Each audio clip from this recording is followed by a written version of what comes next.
lived without heat in the winter? LeBron has. He's even had to live out of his mother's car. LeBron didn't have sleepovers just for fun. He slept on friends' couches to survive. Now he's an NBA superstar and one of the richest athletes of all time. Here's LeBron's rags to riches story and a review of financial moves that took him from broke to a billionaire. Chosen. And by the time LeBron was 3, his grandmother had passed away. Without heat in their old deteriorating house, Gloria was forced to move around for LeBron to survive cold Ohio winters. They would stay with relatives or friends for a few weeks, with LeBron often sleeping on beat-up old couches. Out of 160 school days in the 4th grade, LeBron was absent for 82. Then one day, thankfully, LeBron found his guardian angel. That angel's name was Frank Walker Sr., whose son Frank Jr. played Pee-wee football with LeBron. Finding out about his horrible living conditions, Walker offered Gloria that LeBron could live with his family until she finds a stable job and gets on her feet. It was one of the toughest decisions of Gloria's life, but she accepted, and the 9-year-old LeBron became the newest member of the Walker family. Finally, for the first time in his life, LeBron found stability. He had perfect attendance in 5th grade with a B+ grade average. Around that time, he also started playing AAU basketball and soon fell in love with the sport. In 6th grade, Gloria found a stable job and an apartment, and LeBron moved back with his mom. Throughout all hardships, he continued to develop his basketball skills, and in 8th grade, he was already dunking. As a high school freshman, LeBron was already so good that he led his St. Vincent St. Mary High School to an undefeated season and a state title. As a sophomore, James averaged 25.2 points, 7.2 rebounds, with 5.8 assists and 3.8 steals per game. And St. Vincent St. Mary won another state championship. And before his junior season, LeBron appeared on the cover of Slam and Sports Illustrated, which made him the most popular high school basketball player of all time. Good. Gloria and LeBron weren't homeless anymore, but they certainly weren't rich. However, there was a feeling that it was soon going to change. So, when LeBron was a senior. Bro, I know for a fact, bro, LeBron probably when he was 17, he was probably already, like, rich. I'm gonna be honest with you, bro. He was probably rich, bro, at, like, 17. Gloria gifted him a $50,000 Hummer H2, which stirred national controversy. But LeBron was months away from becoming the #1 pick in the NBA draft, and it was the safest bet in the world to loan him and his mother the car. LeBron hadn't even been drafted yet and was already hanging out with pro athletes and rappers. Bro, rich, bro. I'm telling you, bro, he's rich, bro. By like 17, I know he's rich.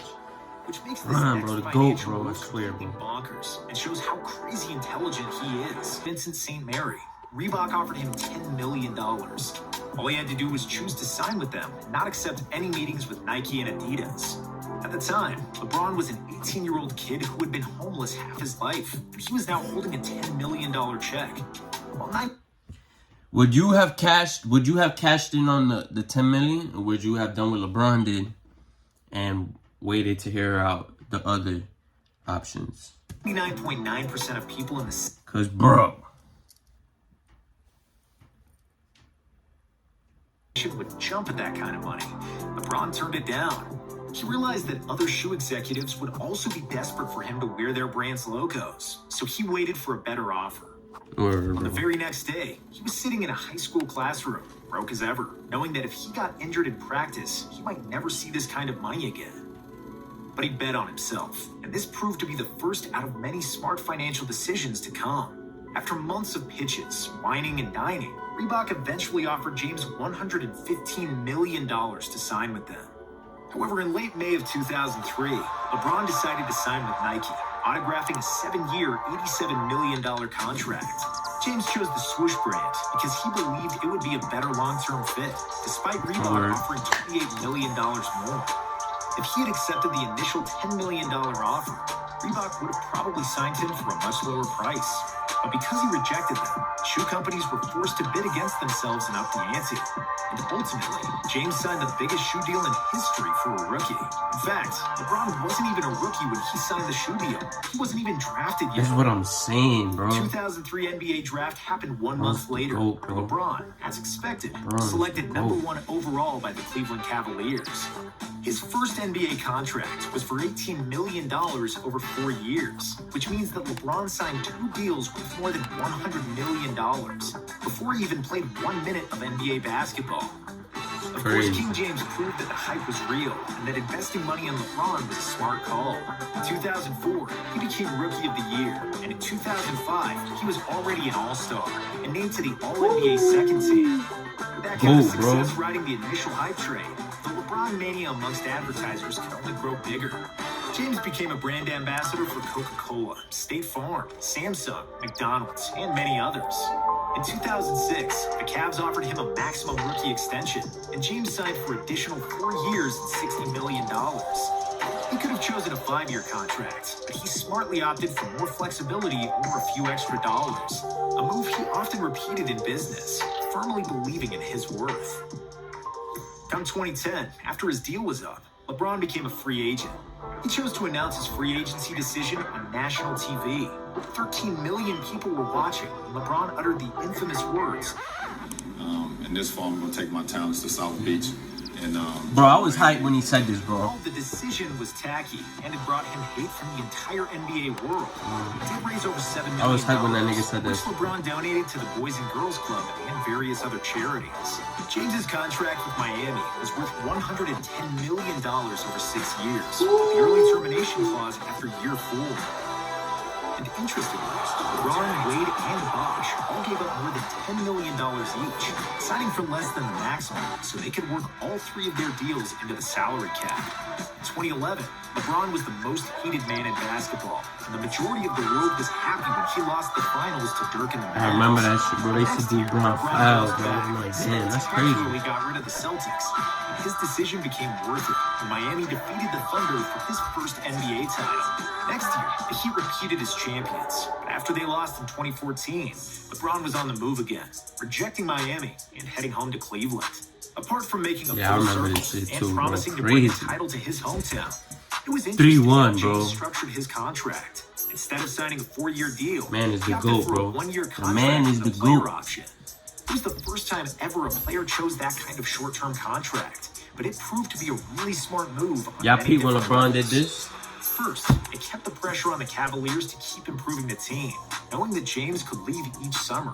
When LeBron rejoined the Cavaliers in 2014, the Cavs didn't yet own his bird rights, which meant they could only offer him a 4.5% raise each year. When the Cavs regained his bird rights, it allowed LeBron to sign a deal with 7.5% raises each season. However, the most notable reason for LeBron was surely the incoming 2016 TV deal, which caused the salary cap to explode. In 2015, LeBron opted out of his contract, signed another 1+1 deal with a player option, and opted out again after winning. Bro, this was the clutchest move of all time, bro. From a guy that isn't clutch. Let that sink in, bro. I'm telling y'all, bro, this nigga's the GOAT, bro. Title in 2016. And that's when LeBron he is the decided GOAT, to cash in, signing a $100 million contract for 3 years. With a $31 million salary for the 2017 season, LeBron became the highest paid player in the NBA for the first and only time. That basically means he was underpaid for his entire career based on his production and value on and off the court. James knows it too, but he made sure he doubled and tripled his salary with smart investments. Shortly after the decision and moving to Miami, LeBron started fully realizing the power of equity and ownership, instead of just receiving short-term cash for endorsements.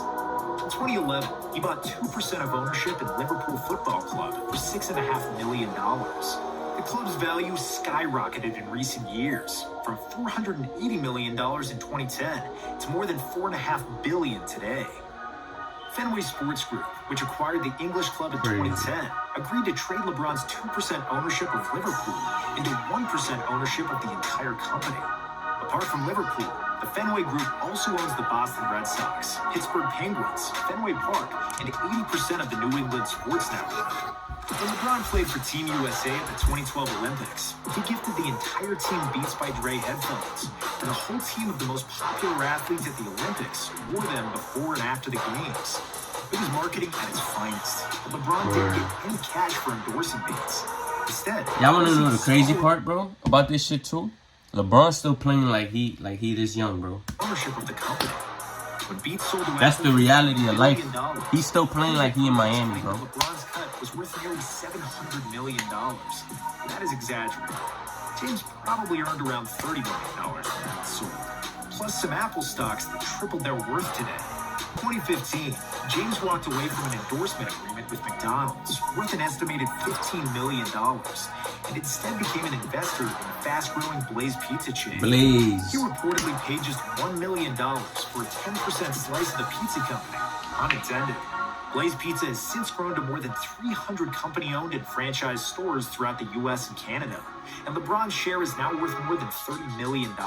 James has taken equity in brands like fitness company Beachbody, which acquired Ladder, the sports nutrition company James co-founded with Arnold Schwarzenegger. He also owns stocks in Apple, Lyft, and some other well-known brands, and is endorsing huge companies like AT&T, Pepsi, and Kia. But again, that's not where he makes most of his bread. It's almost unbelievable how he does it, but LeBron is also the owner of multiple businesses. Even though the decision became a flop from the basketball standpoint, LeBron and his longtime friend and business partner Maverick Carter quickly realized the power of producing their own content and how they are no longer confined by TV and big media companies. In December 2014, LeBron and Maverick launched Uninterrupted, a digital platform designed for athletes to give testimonials about their experiences. Their most notable project is The Shop, a talk show that features famous people from all forms of entertainment. In 2020, Uninterrupted, James's marketing agency, and Spring Hill Entertainment all became the Spring Hill Production Company. With more than $100 million raised by investors, Spring Hill quickly became a major player in movie production. Their most notable project is Space Jam 2, starring LeBron, which earned more than $160 million worldwide. They also produced the HBO documentary What's My Name? Muhammad Ali, and the Netflix movie Hustle, starring Adam Sandler, among other projects. In October of 2021, Spring Hill reportedly sold a share of its company for $725 million, but LeBron still remains the biggest shareholder. In 2022, Forbes announced that LeBron became a billionaire, becoming just the third billionaire athlete ever, behind Michael Jordan and Tiger Woods. James is currently the all-time leader in earned salary in NBA history, and he'll finish the 2023 season with $435 million earned in the NBA before taxes and fees. Considering James is still averaging nearly 30 points per game, it's reasonable that he'll sign another maximum contract that would push his NBA earnings over $500 million. During that, he owns several companies, is a marketer's dream for endorsing products, is a smart investor in up-and-coming startups. Bro, I have to meet LeBron James, bro. He's still going to earn about $100 million every year, even when he retires. That's a solid chunk of change for a kid from Akron who couch surfed to survive. That's fire, it's safe bro. to say that he really is the chosen one and the king. That's crazy.